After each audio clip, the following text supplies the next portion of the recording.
हो गया स्टार्ट। चलिए, तो हमारा नया चैप्टर है दैट इज साउंड। साउंड किसे कहते हैं हम sir? Before going to the sound हम कुछ चीजें पढ़ेंगे।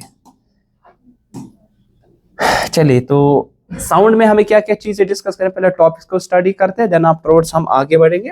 पहली जो आपके पास टॉपिक है जो यहाँ पे अभी डिस्कस करना है, साउंड क्या चीज है। देन आफ्टरवर्ड्स हमारे पास है कि क्या क्या एक्सपेरिमेंट्स है जिससे आप बता सकते हो कि आपके पास साउंड प्रोड्यूस होता है। लाइक ट्यूनिंग फॉर्क का, आप ट्यूनिंग फॉर्क का यूज कर सकते हो, वो क्या होता है वो सारी चीजें पढ़ेंगे।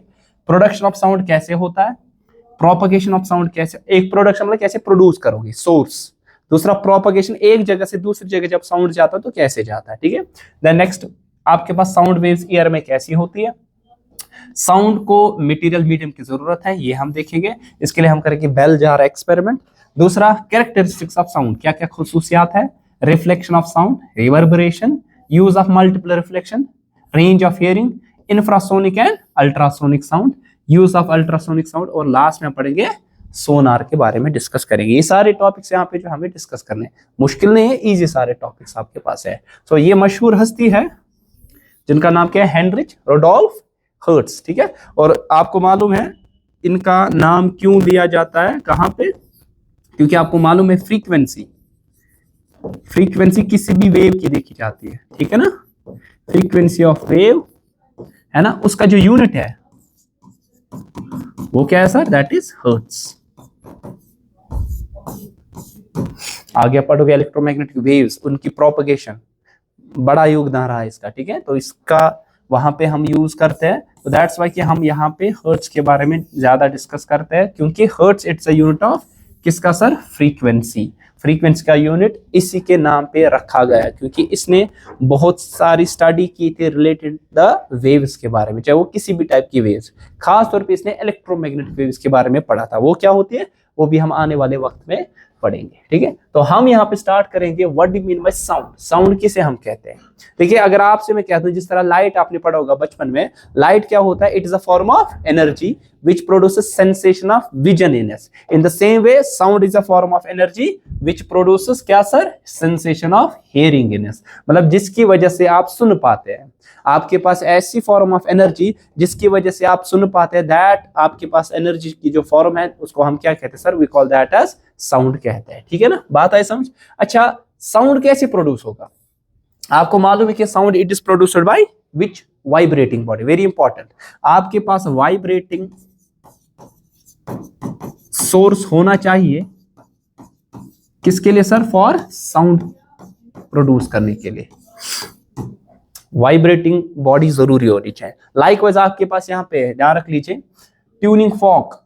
ट्यूनिंग फॉर्क पता है किसे कहते हैं, चुमटुश ना कृष्ण पैटर्न, तो अच्छे से बना ट्यूनिंग फॉर्क, ठीक है। अब इसी ट्यूनिंग फॉर्क को आप किसके साथ कर लो, ये जो आपके पास है यहाँ पे सिंबल्स या किसी भी दूसरे मेटालिक बॉडी के साथ इसको हिट कर दो। After hitting what happens, after hitting what happens, sound is produced, आप आवाज सुन पाओगे, ठीक है ना। तो यहाँ पे आपके पास है vibrating tuning fork makes the pendulum bob to oscillate. ये है ना pendulum bob, bob you know, ये है ना पेंडुलम, इसकी रस्सी है। नीचे जो आपके पास मेटालिक बॉडी होती है उसको क्या कहते हैं सर, बॉब कहते हैं। अब इसको क्या करो, ट्यूनिंग फॉर्क लाओ आप यहाँ पे, ये ट्यूनिंग फॉर्क है, इसके साथ क्या कर लोगे सर आप, हिट करने के बाद क्या होगा, हिट करने के बाद क्या होगा, ये जो पेंडुलम है ना ये ऑसिलेट करेगा यहां से लेकर यहां तक, ठीक है ना। तो आपके पास ऑसिलेशन इसी की वजह से हुई, क्योंकि आपके पास ट्यूनिंग फॉर्क ने इसके साथ हिट किया, तो कुछ ना कुछ एनर्जी क्या हो गई यहाँ पे, इम्पार्ट हो गई।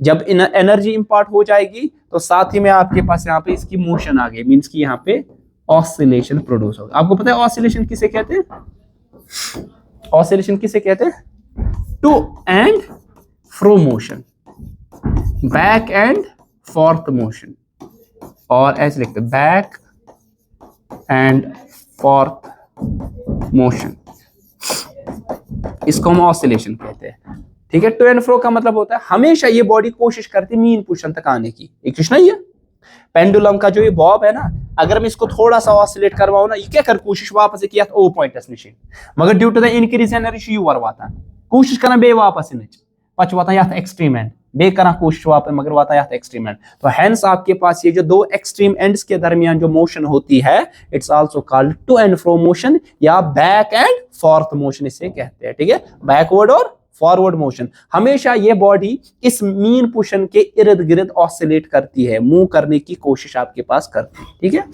तो आपके पास यहाँ पे ट्यूनिंग फॉर्क की जो वाइब्रेशंस वहां प्रोड्यूस होगी, वाइब्रेशंस यू नो, वाइब्रेशन का मतलब आपके पास यहाँ पे होता है that is the energy, cycle जिन्हें कहते हैं, ठीक है ना।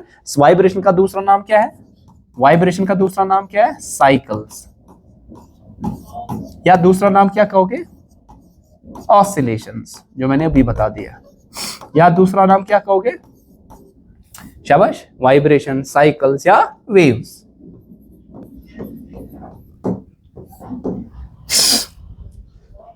अब ध्यान रखो, ये जो ट्यूनिंग फॉर्क है ना, अगर आप हिट करोगे ना किसी के साथ, पत्थावन भी इतना सन ध्यान थे, ये आप जागितन आप पे खबर ट्यूनिंग फॉर्क, आप देखोगे स्टिल ये ट्यूनिंग फॉर्क जो आपके पास है ना, ये वाइब्रेट करता रहता है, जिसकी वजह से जो ये ना पानी, ये आप ना इतना सन आप वथान छिक छिक कित वसान, ये वथ तेल छिक ये कह चीज टकराए, ये तुम कन फोल त्रावान आबस मज तथ छिक वथान, तम थोद वथान, इथे कटी छिक अगर बह ट्यूनिंग फॉर्क टच करनावन अत वथान छिक छिक वथान तेल ट्यूनिंग फॉर्क क्या करा सर, वाइब्रेट करा, ठीक है। तो प्रोडक्शन ऑफ साउंड के लिए जरूरी आपके पास है क्या होना चाहिए, एक वाइब्रेटिंग सोर्स जरूरी होना चाहिए। If you have a vibrating source, sound आपके पास यहाँ पे प्रोड्यूस होगा, ठीक है, बात आई समझ। अच्छा, और साउंड किस प्रकार की एनर्जी है, मैकेनिकल एनर्जी। अगर आपको याद होगा हमने पढ़ा था कहां पे, वर्क एनर्जी एंड पावर में, किसे कहते हैं मैकेनिकल एनर्जी, शाबाश। Mechanical energy is that form of energy which is possessed by body by virtue of its motion और पोजीशन। एक पढ़ी अपनी काइनेटिक, दूसरी क्या पढ़ी, पोटेंशियल एनर्जी। तो याद रखो जो आपके पास साउंड है ना, ये किस प्रकार की एनर्जी है, it is the mechanical energy. और जब भी साउंड ट्रेवल करेगा इसके पास कौन सी एनर्जी होगी, आपके पास काइनेटिक एनर्जी होगी, that is a mechanical energy आपके पास है, ठीक है। कौन कौन प्रोड्यूस करता है, vocal cords of human being, सुनाई क्या इश्कात करा, हमारे जो वोकल कॉर्ड्स है ना वहां पे टकराते हैं, साउंड प्रोड्यूस होगा। जब तक वाइब्रेटिंग बॉडी नहीं होगी तब तक साउंड प्रोड्यूस नहीं होगा, ठीक है। दूसरा आपके पास क्या है, बर्ड्स एंड एनिमल्स, वो भी प्रोड्यूस करते हैं साउंड, ठीक है ना। अच्छा, बैल आपको मालूम है वहां पे भी वाइब्रेटिंग बॉडी होती है। व्हीकल्स में हॉर्न होती है ना, हॉर्न चला गसान, ठीक है, या आपके पास यहाँ पे टायर चलते आवाज तथ गसान, हेर अंदर चीज हिलान तथ आवाज गसान। जब तक आपके पास वाइब्रेटिंग सोर्स नहीं होगा नहीं प्रोड्यूस होगा। म्यूजिकल इंस्ट्रूमेंट्स में कौन कौन, गिटार, वीणा, वायलिन, पियानो, ठीक है ना, harmonium, flute, shehnai, tabla, drum, cymbal, cymbals you know, cymbals you know. अच्छा, घर में देखो ना सिंबाल, आपने ये घंटी ना आसान, घंटी या घंटी जिस तरह मंदिरों में होती है ना घंटी, ठीक है, इथे कह गर थान क्या कोई एंटीक पीस लाता है तथा तम टकरावान पान वन, तम बॉब, मतलब ये मेटेलिक बॉल्स लगित तथा अकिस दिवान टच, तम पे टकराइट साउंड प्रोड्यूस करा, सिंबाल्स उन्हें कहते हैं, ठीक है। तो अगर आपको सिंबाल्स देखने हैं तो वी कैन सी, यहाँ पे देखिए ये आपके पास है, पान वन टकरावा, वहां पे क्या प्रोड्यूस होता है सर, साउंड आपके पास, ठीक है। ये साइकिल बेल तो पाई, यहाँ पे ये क्या है, वीणा, ये गिटार है, ये फ्लूट है, और ये ड्रम। ऐसे म्यूजिकल इंस्ट्रूमेंट्स जहां पे आपके पास वाइब्रेटिंग सोर्स होगा। वह वन तो ये ड्रम ना तथ मज कि प्रोड्यूस गसान, आप कुछ ना कुछ उसके साथ टकराते हो ना, अथ करवा या कोई चीज आपके पास होगी वो प्रोड्यूस करता है वहां पे साउंड, ठीक। Can sound make a light spot dance, क्या साउंड की वजह से जो लाइट का स्पॉट होगा क्या वो डांस होगा। कहने का गर्ज मेरा ये है, बुझना कथ करान, क्या ये लाइट ना इतना सा पर्टिकुलर लाइट स्पॉट आ, यहाँ पे क्लास चल रही है ना, आप कहाँ थे, मेरा सर आए, बैठो बैठो। देखिए ये लाइट का स्पॉट है ना, मान लीजिए यहाँ पे अगर मैं यहाँ से साउंड प्रोड्यूस करूं, क्या आपके पास वो जो लाइट का स्पॉट है ना, क्या वो डांस करेगा, मतलब कि क्या वो वाइब्रेट करेगा कि नहीं। सर साउंड क्या है, एनर्जी, किस फॉर्म की एनर्जी है, मैकेनिकल। अगर मैकेनिकल एनर्जी आपके पास किसी और एनर्जी के साथ टकराएगा तो क्या होगा सर, वाइब्रेशन प्रोड्यूस होगी। तो जब भी आपके पास साउंड टकराएगा किसी भी, क्या आपके पास जो लाइट का स्पॉट होगा ऑलवेज वहां पे क्या प्रोड्यूस होगी sir, vibration. Yes, because sound is, आपके पास light is a form of energy, light भी एनर्जी है, और आपके पास साउंड भी किस प्रकार की है सर, ये भी कहीं ना कहीं किसी न प्रकार की एनर्जी आपके पास है। और जरूरी है आपके पास कि साउंड की वजह से आपके पास लाइट स्पॉट क्या होगा सर, डांस का मतलब यहाँ पे क्या है सर, वाइब्रेट जरूरी आपके पास होगा यहाँ पे, ठीक है ना, बात आई समझ। अब आप ध्यान रख लीजिए, जो हमारे पास है ना ट्यूनिंग फॉक, जो जिसको हमने क्या बोला, कैशर परचेस बना, क्या चुमटुशेस बना, ठीक है ना, ये क्या प्रोड्यूस करेगा सर, ये प्रोड्यूस करेगा हमेशा आपके पास वेव्स जो कि कंप्रेशन होगी और क्या होगी sir, rarefaction. Compression in no, did no compression क्या होता है हमारे पास। साउंड जो आपके पास है ना सर, अगर कहे, हमने बोला ये टाइप की एनर्जी है, लेकिन अगर हम देखें it is a longitudinal wave.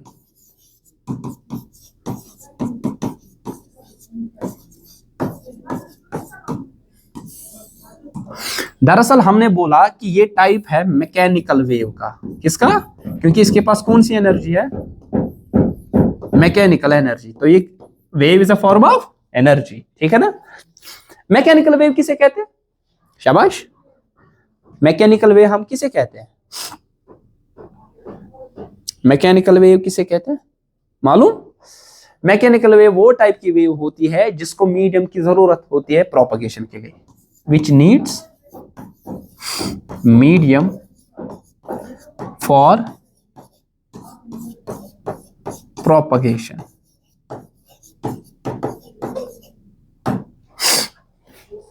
जिसको मीडियम की जरूरत होती है, और इसमें दो टाइप की वेव्स हमारे हैं सर, कौन कौन सी, इस मैकेनिकल वेव में दो टाइप की वेव्स है, एक हमारे पास है ट्रांसवर्स वेव, दूसरी हमारे पास है लॉन्गिट्यूडनल वेव।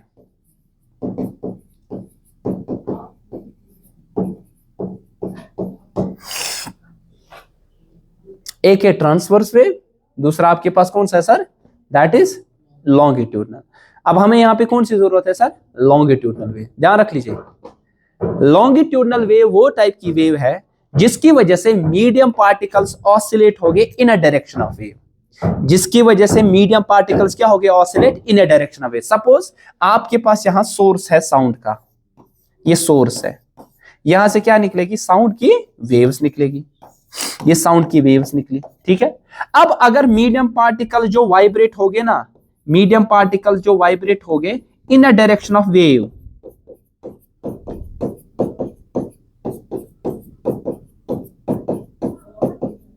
ये मीडियम पार्टिकल्स है और यहां पे क्या हो रहे हैं सर, ये वाइब्रेट हो रहे हैं, मगर वेव थी आप पका, जिस तरह साउंड को यहां की तरफ जाना है, वेव उधर ही से जा रही है, एनर्जी उधर ही जा रही है, मगर ये मीडियम पार्टिकल क्या ऑसिलेट करा in a direction of wave, such type of wave. हाँ हाँ मैं समझाऊंगा।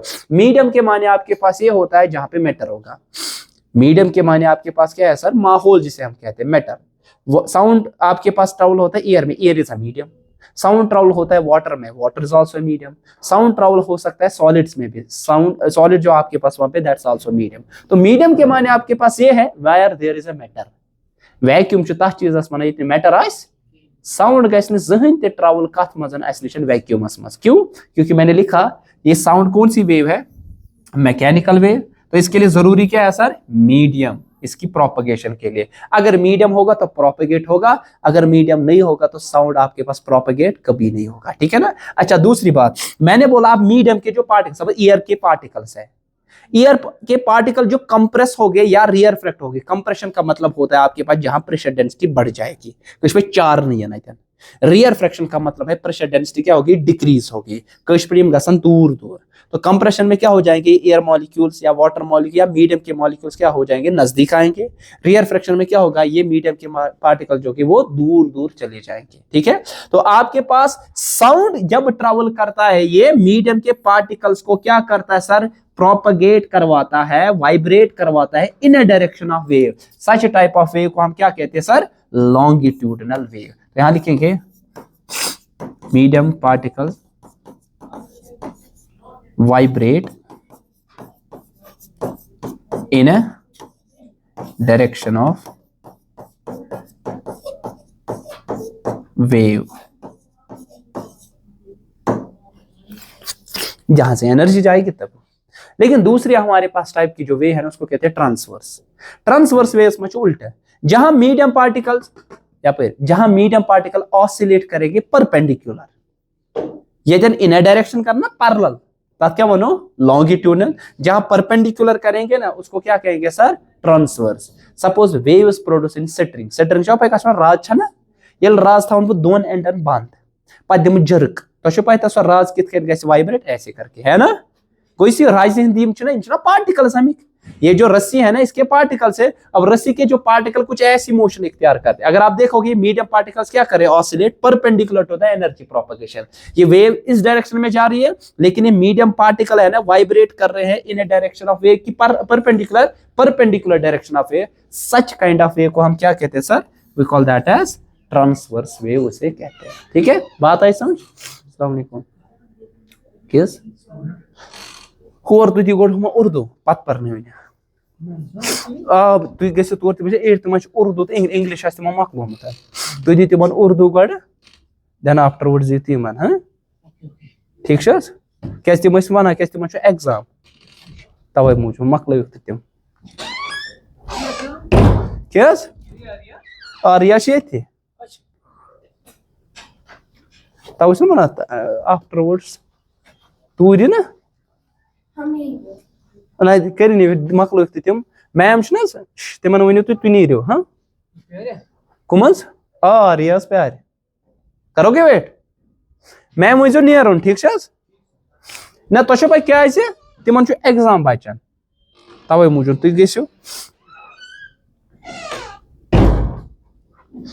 चलिए तो जो मैंने बता दिया अगर हम रस्सी को क्या कर लेंगे अगर इस राज छ ना अगर बह राज गंडन अक्के अंद पे बेस अंदस अगर मैं इस रस्सी को एक एंड से दूसरे एंड तक क्या करूंगा हाँ रुको वेट 5 मिनट करो अगर ये रस्सी है ना अगर एक एंड से दूसरे एंड तक क्या करूंगा मैं इसको टाइटली पकड़ लूंगा पर दिम जर्क तो पाई जर्क कित कर कैसे ये जो मीडियम पार्टिकल्स है ना यहाँ पे ये ऑसिलेट करेंगे वेव यहाँ की तरफ जाएगी लेकिन मीडियम पार्ट की जो रस्सी के पार्टिकल्स है ना कश्मीर से राज है ना ये करे oscillate perpendicular to the propagation of wave such type of wave को हम क्या कहते हैं सर ट्रांसवर्स वेव कहते हैं मगर साउंड में ऐसे नहीं होता है साउंड में क्या होता है ये मीडियम पार्टिकल्स ना तिम कंप्रेस या क्या रिफ्रैक्ट कंप्रेशन किसे कहा जाता है कंप्रेशन के माने है जहां प्रेशर डेंसिटी क्या होगी इंक्रीज प्रेशर डेंसिटी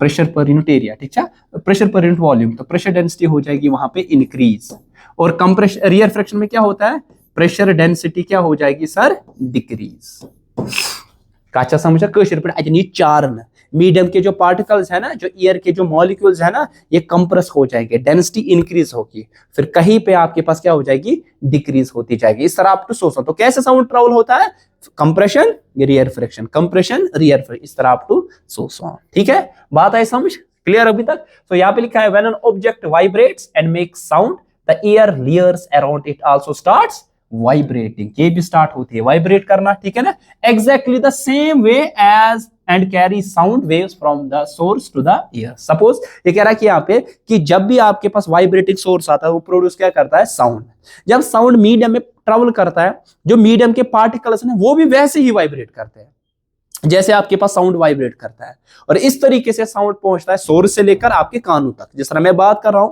ये कैसे पहुंच रही है बात आप तक क्योंकि मैं जो वोकल कॉर्ड से साउंड प्रोड्यूस कर रहा हूं वाइब्रेटिंग सोर्स है फिर ये जो मीडियम के पार्टिकल्स है ना एयर के पार्ट ये कंप्रेस रिफ्रैक्ट हो रहे हैं अल्टीमेटली आपके कानों तक पहुंच रहे हैं और आपका जो ईयर ड्रम है ना वो भी वाइब्रेट होता है इसी फ्रीक्वेंसी से ये हिसाब में वो तो आपने क्लियरली साउंड सुना अगर नहीं टाइम फ्रीक्वेंसी को की तेल क्या होगा जो मैंने साउंड बोला या तो धीमा आ जाएगा या गस या ये लॉयते या ये बाइड देता है निशा ठीक है आई बात मेरी समझ नेक्स्ट आपके पास जो एयर लेयर्स है ना जो उसके क्या हो गए एक्चुअली मॉलिक्यूल्स हो गए उसके ठीक है ना ये वाइब्रेट क्या करते हैं बैक एंड फोर्थ मैंने क्या बोला what do you mean back and forth to and fro motion ना कंप्रेशन रिफ्रैक्शन अपने मीन पोजीशन पे इस तरह दूसरी जगह होगा कंप्रेशन रिफ्रैक्शन ऐसे तो ऑसिलेट कैसा होगा टू एंड फ्रो योर गसन वापस योर गसन वापस always this type of motion होती है ठीक है व्हेन द लेयर्स अप्रोच जब ये अप्रोच करेंगे आपस में नजदीक तो क्या होगा कंप्रेशन जब दूर जाएंगे तो क्या होगा सर, रियर फ्रैक्शन, जो कि मैंने अभी बता दिया। ये लेयर्स ना एयर मॉलिक्यूल्स नजदीक तो क्या होगा, कंप्रेशन। अगर ये एयर के मॉलिक्यूल जो है ना वहां पे ये दूर जाएंगे तो क्या होगा सर, रियर फ्रैक्शन। और कंप्रेशन पे क्या होगा आपके पास एक्चुअली, प्रेशर डेंसिटी इंक्रीज, और रियर फ्रैक्शन पे क्या होगा, प्रेशर डेंसिटी क्या होगी sir, decrease. Note there is no actual movement of air layers, air layers की मूवमेंट नहीं होती है। इसने एयर मॉलिक्यूल येत पेटवाता हुआ, ध्यान थो, इसने एयर मॉलिक्यूल येत पेटवाता हुआ कि बैक के एग्जांपल दे, ध्यान रख लीजिए। अगर मैं यहाँ पे खड़ा हूं या फिर अगर मैं यहाँ पे खड़ा हूं, पता मे सद ब्याक पे खोर थान, अगर मैं दिन धक् पत लगे अमिस फिर उसको और उसको, अल्टीमेटली क्या मैं उधर से उधर गया, नहीं, मैं अपनी जगह हूं, लेकिन मैंने क्या यहाँ पे ट्रांसफर की, एनर्जी। इसी तरह जब साउंड ट्रेवल करता है ना, वो एयर मॉलिक्यूल्स को एक जगह से दूसरी जगह नहीं लेता है, बल्कि ये जो एयर मॉलिक्यूल्स कंप्रेस हो रहे हैं और रियरफ्रैक्ट हो रहे हैं, इसकी वजह से ये जो वेव है ना साउंड की, ये जो एनर्जी यानी एक जगह से दूसरी जगह क्या हो रही है सर, ट्रेवल हो रही है। So remember that it is the energy which travels from one end to another rather than the medium particle. medium particles आपके पास ट्रैवल नहीं होते हैं, सिर्फ क्या ट्रैवल होती है सर, एनर्जी। बेस्ट एग्जांपल मैंने क्या दी, धक्का मुझे दो, मेरे साथ जो हो गए उनको भी धक्का लगेगा, धक्का मींस एनर्जी ट्रांसफर हो जाएगी अल्टीमेटली, लेकिन मैं अपनी जगह से नहीं हिलूंगा, मैं जहां था वहीं पे रहूंगा, लेकिन ये एनर्जी एक जगह से दूसरी, क्योंकि उनको कैसे धक्का लगेगा, जब एनर्जी ट्रांसफर हो जाएगी। इस तरह साउंड में भी होता है, ठीक है। Maximum distance moved by a vibrating air layer on either side of its original position, it's known as amplitude। सीधी सी बात है कि आपके पास ये जो आपके पास एयर मॉलिक्यूल्स आप क्या हो रहे हैं, वाइब्रेट हो रहे हैं।